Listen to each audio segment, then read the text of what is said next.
Bismillahirrahmanirrahim. Assalamualaikum warahmatullahi wabarakatuh. Waalaikumsalam warahmatullahi wabarakatuh. Alhamdulillahi rabbil alamin. Wabihi nasta'inu ala umuri dunya waddin. Wassalatu wassalamu ala ashrafil anbiya'i wal mursalin. Ashhadu an la ilaha illallah wahdahu la syarikalah wa ashhadu anna Muhammadan abduhu wa rasuluh la nabiyya ba'dah. Hadratil mukarram, para alimil ulama, para kiai, para ustadz-ustazah, tokoh-tokoh agama yang terkhusus Syekhuna Al-Mukarram, pimpinan Pondok Pesantren Sabilul Muhtadin yang saya hormati. Dewan juri, jajaran dewan pengurus, penata waktu pengatur acara, ibu-ibu, bapak-bapak, pemuda-pemudi, santri wal santriah yang saya cintai dan saya hormati. Pertama-tama dan yang paling utama, marilah kita panjatkan puja puji syukur kita atas kehadirat Allah Subhanahu wa taala, yang mana atas berkat rahmat, nikmat dan hidayahnya sehingga kita semua dapat berkumpul di tempat yang mulia ini. Sholawat beserta salam semoga senantiasa tetap tercurah limpahkan kepada junjungan alam, yakni Habibana wa Nabiyana wa Maulana Muhammad sallallahu alaihi wasallam. Hadirin wal hadirah rahimakumullah. Seolah tak ada habisnya berbagai macam musibah terus melanda negara kita ini.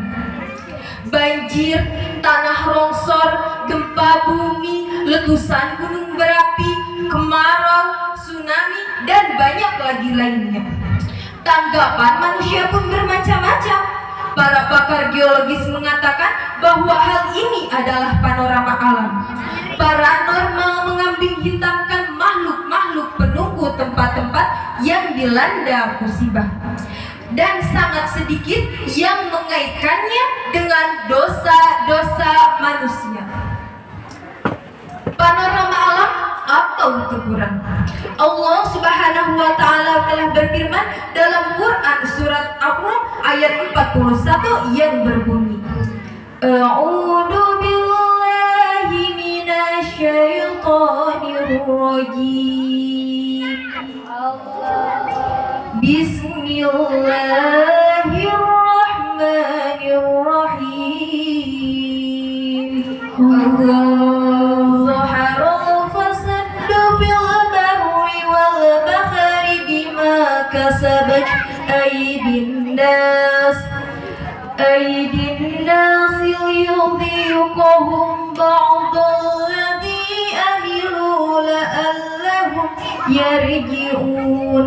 Al-ayah Shadaqallahul Adzim, yang artinya telah nampak kerusakan di daratan dan di lautan disebabkan akibat perbuatan manusia, supaya Allah merasakan kepada mereka sebagian dari akibat perbuatan mereka, agar mereka kembali ke jalan yang benar. Rasulullah Shallallahu Alaihi Wasallam bersabda, wahai kaum muhajirin, sesungguhnya ada 5 perkara yang aku berlindung kepada Allah agar kalian tidak menemuinya. Yang pertama, tidaklah muncul perbuatan keji, zina pada suatu kaum hingga mereka melakukannya secara terang-terangan, kecuali Allah akan menimpakan kepada mereka dengan menurunkan wabah berbagai macam penyakit taun yang belum pernah menimpa orang-orang sebelum mereka. Yang kedua, dan tidaklah suatu kaum mengurangi takaran dan timbangannya kecuali Allah Subhanahu wa taala akan menimpakan kepada mereka dengan tandusnya tanah paceklik sepanjang tahun penguasa-penguasa yang zalim. Yang ketiga, dan tidaklah suatu kaum enggan mengeluarkan zakat hartanya kecuali Allah Subhanahu wa taala akan menimpakan kepada mereka bencana dengan tidak diturunkannya hujan dari atas langit kepada mereka.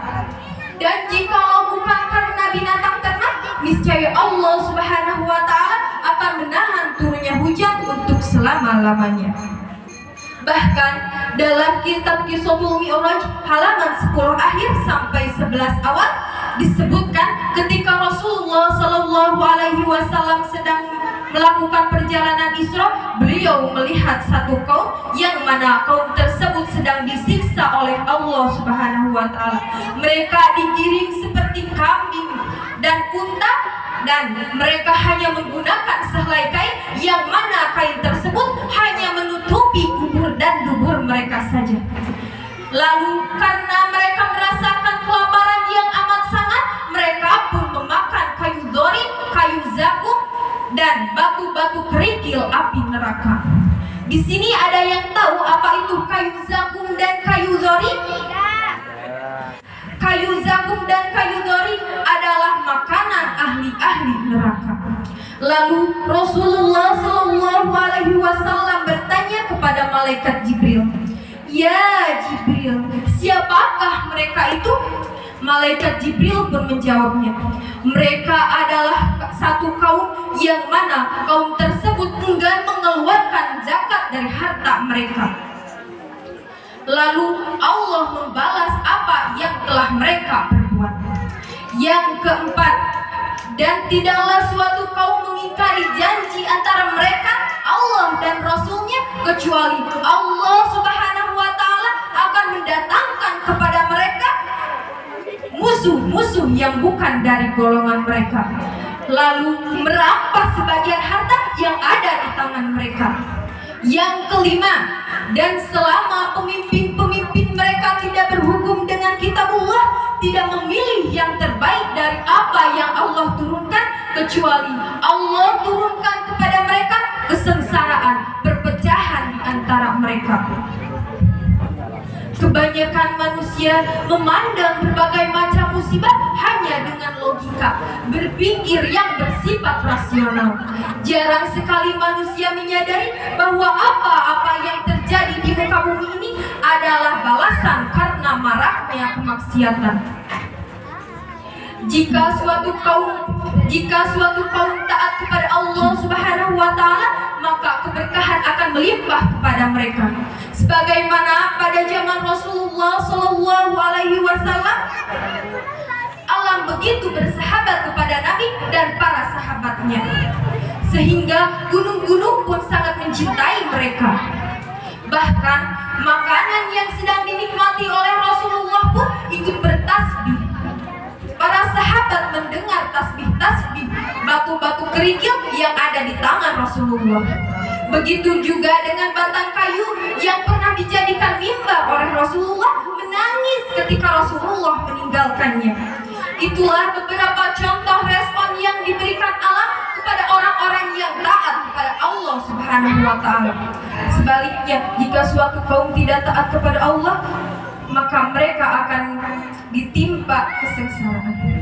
Sebagaimana Allah berfirman dalam Quran surat Al-Duhan ayat 29 yang berbunyi, A'udzu billahi minasyaitonir rajim. Bismillahirrahmanirrahim. Fama bakat 'alaihimus samaa'u wal ardu wa ma kanu munzirin.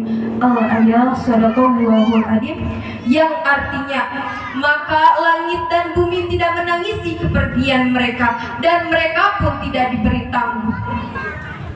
Sebaliknya, kata Ibnu Abbas radhiyallahu anhu, orang-orang yang mukmin maka kepergiannya akan ditangisi oleh langit dan ditangisi oleh bumi. Ditangisi oleh langit karena orang-orang yang melakukan amal soleh, maka amalnya akan naik ke langit dan akan diterima oleh langit. Sebagaimana bumi pun menangis ketika orang-orang soleh meninggalkannya, karena tidak lagi dipijak untuk melakukan ketaatan kepada Allah Subhanahu wa taala. Pada Pada zaman Rasulullah Shallallahu Alaihi Wasallam, kaum muslimin memberikan suasana yang bersahabat dengan alam, maka alam pun memberikan suasana yang sama. Sebaliknya, jika suatu kaum tidak taat kepada Allah Subhanahu wa taala, maka alam ini bisa menjadi tentara-tentara Allah untuk membinasakan mereka. Sebagaimana pada zaman Fir'aun, negeri Fir'aun dilanda angin topan kencang, hama belalang, tersebarnya kutu, merajalelanya kodok, merebaknya darah pun karena maksiatlah. Dan karena mereka tidak mengubah sikapnya, maka Allah Subhanahu wa taala menenggelamkan mereka di lautan. Adapun pelajaran dari umat terdahulu, karena maksiat pula lah kaum Nabi Lut alaihi salam beserta 7 kotanya hancur berkeping-keping. Kota mereka diangkat setinggi-tingginya ke atas langit dengan cepat dibenturkan ke bumi dalam keadaan yang di atas ke bawah atau dibalik, lalu dilempari oleh bebatuan dan sijil. Kaum-kaum terdahulu Allah luluh lantahkan disebabkan oleh 1-2 jenis kemungkaran yang dikepalai oleh dosa kesyirikan. Sekarang bagaimana dengan kita? Apa yang kita alami sekarang ini di kota kita ini, di daerah kita ini, bahkan di seantero negeri kita ini? Kesyirikan yang merupakan biang malapetaka dunia dan akhirat ini seolah menjadi kebutuhan. Banyak kita dapati media massa yang menjajakan dosa-dosa kesyirikan.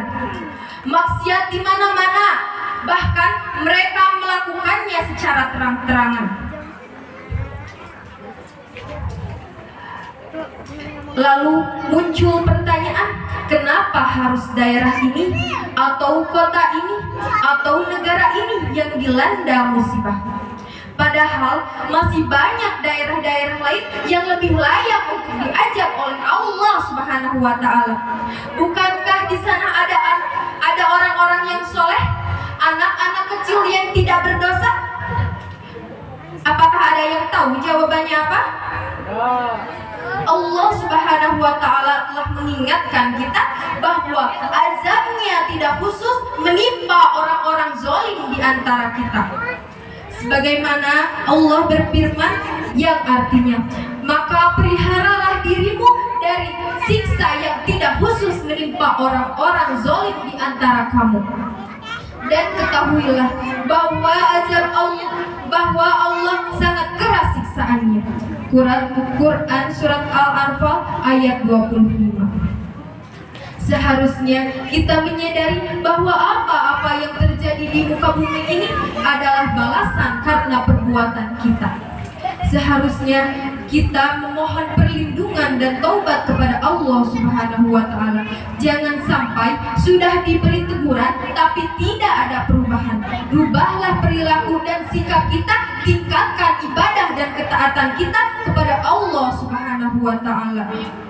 Demikian yang dapat saya sampaikan, mudah-mudahan bermanfaat khususnya bagi diri saya, umumnya bagi kita semua. Mudah-mudahan Allah Subhanahu wa taala senantiasa melindungi kita dari berbagai macam kemaksiatan dan mara bahaya. Sebelum saya tutup, marilah kita membaca sholawat busra terlebih dahulu. Mudah-mudahan dengan membaca sholawat ini kita mendapat syafaatul udmah di yaumil qiyamah. Amin ya Allah ya Rabbal alamin. Allahumma sholli wa sallim ala sayyidina Muhammadin sahibil busyra salatan tubasiruna biha wa ahlana wa awladana wa jami'a masyayikhina wa mu'alimina wa talabatana wa talibatina min yaumina hada ila yaumil akhir sadayana.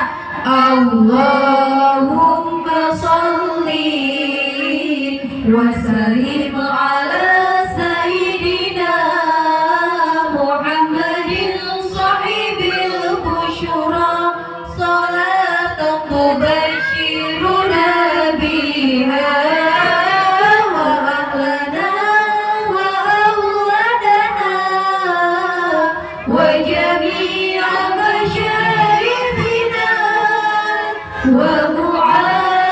ومعلمينا وطلبتنا وطالبتنا من يومنا هذا إلى يوم الآخرة. Wabillahi taufiq wal hidayah. Wassalamualaikum warahmatullahi wabarakatuh.